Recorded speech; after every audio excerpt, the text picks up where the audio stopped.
Qu'est-ce qui définit notre réalité ? Le cinéma est un art qui peut être utilisé pour représenter la réalité de manière réaliste ou stylisée. Les films peuvent être basés sur des histoires vraies, adaptés de livres ou de pièces de théâtre, ou être entièrement fictifs. Dans tous les cas, le cinéma peut être utilisé pour explorer les émotions, les relations et les expériences humaines de manière poignante et parfois même cathartique. Le cinéma peut également être utilisé pour commenter ou critiquer la société et la culture. En jouant sur les émotions et la compréhension des spectateurs, le cinéma peut être un moyen puissant de sensibiliser les gens aux problèmes du monde réel. Alors que certains films peuvent être très réalistes et basés sur des faits véridiques, d'autres peuvent être complètement fictifs et utilisés comme simple divertissement. Quoi qu'il en soit, le cinéma est un moyen puissant de raconter des histoires et de toucher les gens de manière profonde et significative. Aujourd'hui, on va se pencher sur 3 récits qui nous permettent de changer la vision qu'on a de notre propre réalité. C'est parti.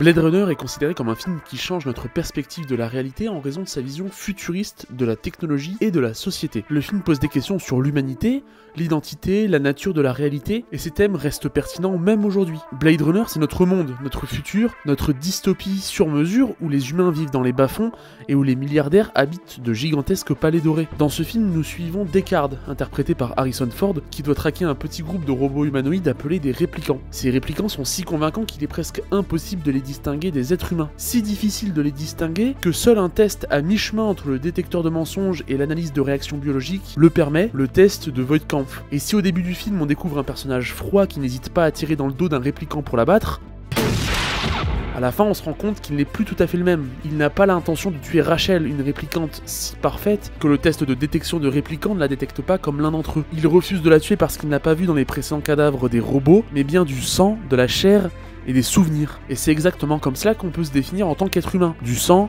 de la chair et des souvenirs. Alors, quelle distinction pouvons-nous faire avec ces robots qui n'en sont plus tellement ? Ce changement de perspective est accentué par la présence d'un origami de licorne devant sa porte à la fin du film. Ce choix n'est pas anodin. Cet animal fait écho à un rêve qu'avait fait Deckard plus tôt dans le film. Tout semble penser qu'elle a été laissée là par Gaff, un autre Blade Runner qui supervise l'opération d'épuration des réplicants, et sa présence est donc un indice que Gaff connaît ses souvenirs et pourrait donc signifier que Deckard lui-même est un réplicant. En somme, au cours du film, la vision de la réalité de Deckard évolue et sa propre réalité est remise en question. Parce qu'après tout ce qu'il a fait, il se rend compte qu'il pourrait être lui-même un réplicant, la chose qu'il a lui-même juré de combattre. Le cas de Blade Runner est particulier et je pense qu'il n'est pas hors sujet d'en parler. En fait, ce qui est intéressant de noter, c'est que Deckard a passé sa vie et sa carrière à traquer et à tuer des réplicants. C'est ça sa réalité. Et plus le film avance, plus on comprend qu'une évolution du personnage est en cours. On sent qu'il éprouve du remords lors de la mort d'un des réplicants. C'est déjà une première preuve de son changement. Puis lorsqu'il fait la rencontre de Rachel, elle lui demande s'il a déjà effectué le test sur lui-même. Moi je pense qu'il ne l'a jamais fait, parce qu'il se serait rendu compte de sa condition réelle de réplicant. Et puis on peut aussi prendre la vision des réplicants. Eux, leur réalité est parfaitement palpable. Ils ont conscience de la réalité du monde qui les entoure, et tout ce qu'ils ressentent est réel. C'est d'ailleurs les émotions qui permettent aux robots de devenir plus humains. Et pour moi, impossible de vous parler du film sans mentionner le discours de fin de Roy. J'ai vu tant de choses que vous, humains, ne pourriez pas croire.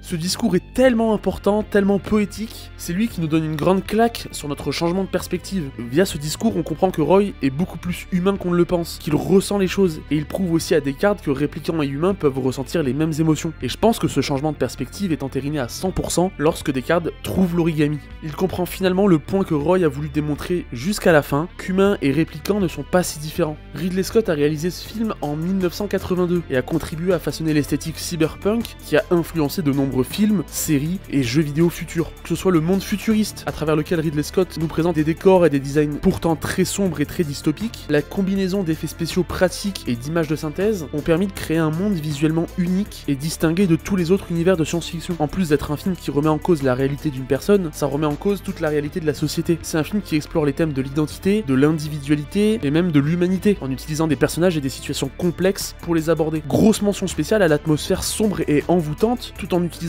énormément de couleurs et de lumière. On a une musique et une ambiance très film noir du siècle précédent, tout en ayant une palette de couleurs et des jeux de lumière complètement futuristes. En résumé, la réalisation de Ridley Scott sur Blade Runner est considérée comme originale en raison de sa création d'un monde futuriste unique, de son exploration de thèmes profonds, de son esthétique visuelle distincte, de son atmosphère sombre et envoûtante, et de sa remise en cause de la réalité.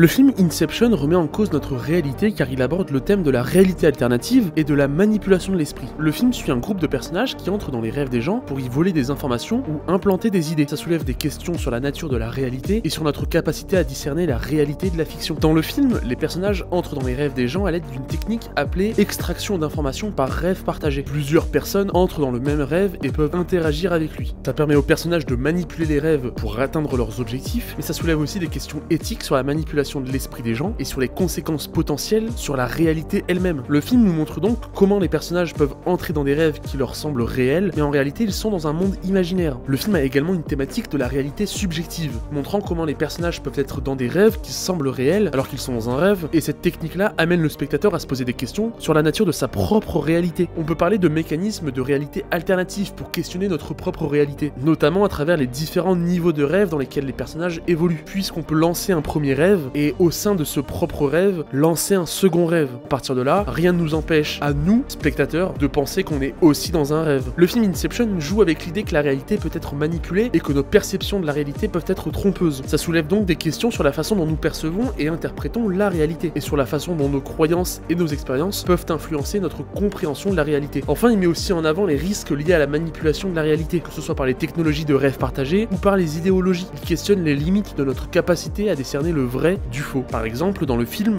Dom utilise une toupie pour savoir s'il est dans un rêve ou pas, et d'ailleurs c'est cette même toupie qu'on retrouvera à la fin du film pour nous laisser le doute, est-ce que tout ça n'était finalement pas qu'un rêve depuis le début? Le film est réalisé par Christopher Nolan, dont j'ai l'impression que la petite spécialité est de jouer avec mon cerveau et les codes du cinéma. Que ce soit dans Le Prestige ou dans Memento, Nolan sait jouer avec le film pour changer notre perspective. Ce qui est particulier avec Inception, c'est qu'on arrive dans une scène sans savoir si c'est un rêve ou pas. Ça joue littéralement avec les codes du cinéma. Dans un film, on change de scène de façon très naturelle sans se poser de questions. C'est un peu comme tourner la page d'un livre ou lancer une nouvelle partie. On sait que la page suivante est la continuité du livre. Sauf que dans Inception, on sait pas si c'est la suite directe de la scène qu'on vient de voir ou si on entre dans un rêve. C'est comme si vous lisez Madame Bovary et genre à un moment elle commence à s'endormir et les pages d'après c'est une BD sur les tortues ninja. Mais tout en restant cohérent avec l'œuvre, parce qu'elle aurait pensé à des tortues un petit peu plus tôt dans la journée. Et c'est rare d'avoir des films qui utilisent pleinement les outils du cinéma au sein de l'œuvre. Je râle souvent d'avoir des films qui sont bêtement des scénarios avec des acteurs et une caméra qui tourne, mais là c'est la caméra, le montage, la direction artistique qui viennent étoffer le récit. L'histoire est aussi racontée par ces outils-là, et c'est incroyable. C'est pour ça que je trouve que le cinéma de Nolan est super ludique, parce qu'on se prend au jeu et qu'on a envie de démêler le puzzle. Je pense surtout à Memento. Mais pour le coup, Inception est considéré comme hyper original, et ce pour plusieurs raisons. Déjà avec la complexité de l'histoire. Le film raconte une histoire complexe et intrigante avec plusieurs niveaux de rêve imbriqués, ce qui, au-delà d'être un gros défi pour le réalisateur en termes de cohérence, reste aussi un défi pour le spectateur, puisqu'il faut arriver à suivre un petit peu tout ça. On a aussi des visuels époustouflants. La réal d'Inception utilise des effets spéciaux de haute qualité pour représenter les différents niveaux de rêve, et ça crée donc une expérience visuelle unique et captivante pour le spectateur. Je pense notamment à la scène dans le couloir, ou alors la scène de création des rêves à Paris. La musique joue aussi un rôle important dans l'ambiance et la tension du film, en utilisant des thèmes épiques pour renforcer notamment les moments clés. En fait, dans Inception, on a un équilibre entre l'action et la réflexion. Ces sortes de temps de pause permettent donc au spectateur de se concentrer sur les thèmes et les idées sous-jacentes du film.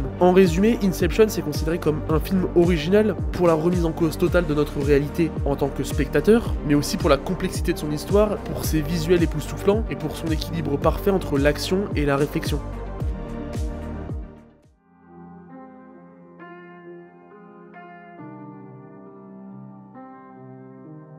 Matrix est un film de science-fiction qui raconte l'histoire d'un monde où la réalité est en fait un programme informatique créé par des machines pour contrôler l'humanité. Les personnages du film découvrent que la réalité qu'ils connaissent n'est qu'une illusion et qu'ils peuvent la manipuler en utilisant la technologie de la matrice pour changer leur perception de la réalité. Dans le film, les humains sont enfermés dans des pods où leur esprit est connecté à la matrice, un programme qui leur fait croire qu'ils vivent dans une réalité normale alors qu'ils sont en fait utilisés comme source d'énergie pour les machines. En fait, la matrice est utilisée pour redéfinir la réalité en créant une illusion, mais qui en fait n'est qu'un programme informatique conçu pour contrôler les humains. Les personnages principaux apprennent à utiliser des codes et des commandes pour sortir de cette réalité virtuelle et se déplacer dans le monde réel, mais aussi à travers les limites de la matrice. Alors ça montre déjà comment la technologie peut être utilisée pour manipuler notre perception de la réalité, mais surtout comme il est important de questionner la véracité de ce qui nous est présenté comme étant réel. Le film met en avant l'idée que notre réalité peut être manipulée par les forces qui cherchent à nous contrôler, et il invite aussi à la réflexion sur la nature de la réalité et sur notre propre capacité à la percevoir. Matrix utilise donc l'idée de réalité virtuelle pour explorer les thèmes de la liberté individuelle, de la rébellion contre les forces qui cherchent à nous contrôler et de la nature de la réalité elle-même. Ça peut amener à réfléchir sur les implications de notre propre utilisation de la technologie et de la façon dont elle peut influencer la perception de ce qui nous entoure. Le film questionne également la véracité de ce qu'on croit réel et incite à se poser des questions sur les informations et les images qui nous sont présentées quotidiennement, dans les journaux, à la télévision ou sur internet. Donc effectivement, c'est un peu dans le même axe qu'Inception, dans le sens où il peut y avoir un doute sur la réalité qui nous entoure. Par contre, ce qui le différencie, c'est qu'ici, on découvre le fonctionnement et les règles de la matrice en même temps que le personnage principal, Neo, tandis que dans Inception, Cobb connaît déjà bien les règles du jeu. Neo est en apprentissage. Alors même si je trouve que c'est classique comme fonctionnement,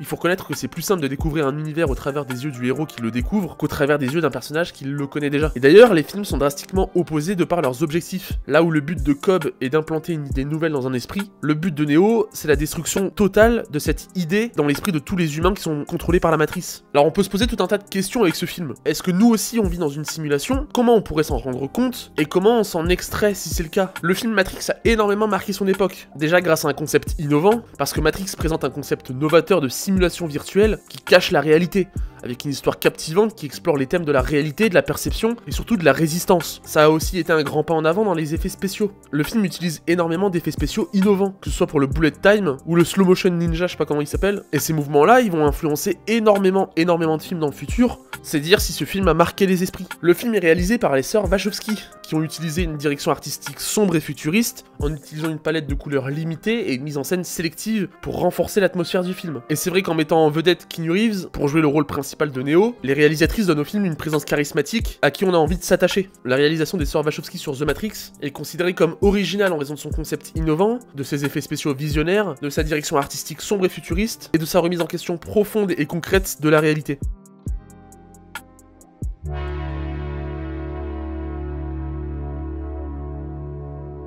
Il n'y a pas de moyen absolu de savoir si nous sommes dans la réalité ou dans une réalité simulée. Par contre, il existe des méthodes pour s'en approcher. Une des méthodes consiste à se baser sur le principe du critère. Ce principe consiste à utiliser des critères objectifs pour déterminer la réalité. Par exemple, si tous les sens sont en accord avec les informations qui nous sont présentées, il y a de fortes chances que ces informations soient réelles. Une autre méthode est de se baser sur le principe de la charge de la preuve. Ça consiste à considérer que tout ce qui est présenté comme étant réel doit être prouvé comme tel, et que tout ce qui est présenté comme étant une simulation doit être prouvé comme étant une simulation. Ça va nous inciter à être critiques et à questionner sur toutes les informations qui nous sont présentées. Et enfin, il est aussi possible de se baser sur des preuves scientifiques pour déterminer la réalité. Par exemple, si une expérience est reproductible et que les résultats obtenus sont en accord avec les lois de la physique, il y a de fortes chances que les résultats soient réels. Mais il est important de noter que même avec ces méthodes, c'est impossible d'être certain à 100% que nous sommes dans la réalité. Mais ces méthodes peuvent nous aider à nous en approcher. En conclusion, je dirais que le cinéma c'est un miroir de la réalité qui nous permet de nous questionner sur les valeurs, les idées et les thèmes qui nous tiennent à cœur. Les films peuvent nous aider à comprendre notre propre réalité en nous offrant un aperçu de celle des autres. Les œuvres comme Matrix en particulier nous montrent comment notre réalité peut être manipulée et comment il est important de rester critique envers les informations qui nous sont présentées. J'espère que cette vidéo vous aura plu et qu'elle vous aura permis de réfléchir au lien entre le cinéma et la réalité. Je vous souhaite une très belle journée et à bientôt.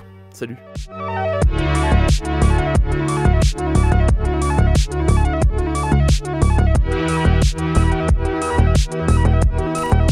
How do we know what is real?